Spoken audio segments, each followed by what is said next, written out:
जब रावण ने देखा कि हमारी पराजय निश्चित है, तो उसने 1000 अमर राक्षसों को बुलाकर रणभूमि में भेजने का आदेश दिया।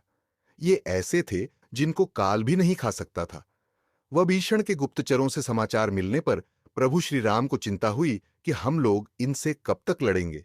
सीता का उद्धार और विभीषण का राज्य तिलक कैसे होगा, क्योंकि युद्ध की समाप्ति असंभव है। श्री राम की इस स्थिति से वानर वाहिनी के साथ कपिराज सुग्रीव भी विचलित हो गए कि अब क्या होगा।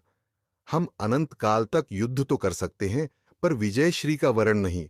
पूर्वोक्त दोनों कार्य असंभव हैं। अंजनानंदन हनुमान जी आकर वानर वाहिनी के साथ श्री राम को चिंतित देखकर बोले, प्रभो, क्या बात है? श्री राम के संकेत से विभीषण जी ने सारी बात बतलाई। अब विजय असंभव है।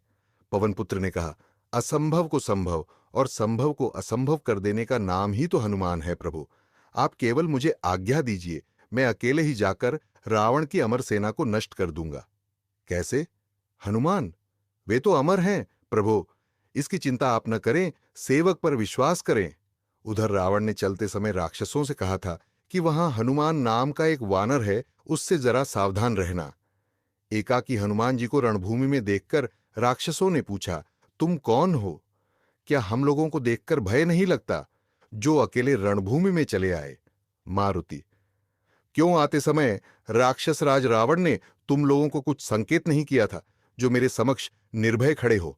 निशाचरों को समझते देर न लगी कि ये महाबली हनुमान हैं। तो भी क्या, हम अमर हैं, हमारा ये क्या बिगाड़ लेंगे? भयंकर युद्ध आरंभ हुआ। पवन पुत्र की मार से राक्षस रणभूमि में ढेर होने लगे। चौथाई सेना बची थी कि पीछे से आवाज आई, हनुमान, हम लोग अमर हैं, हमें जीतना असंभव है।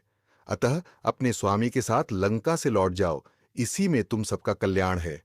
आंजनेय ने कहा, लौटूंगा अवश्य, पर तुम्हारे कहने से नहीं, अपितु अपनी इच्छा से। हां, तुम सब मिलकर आक्रमण करो, फिर मेरा बल देखो और रावण को जाकर बताना।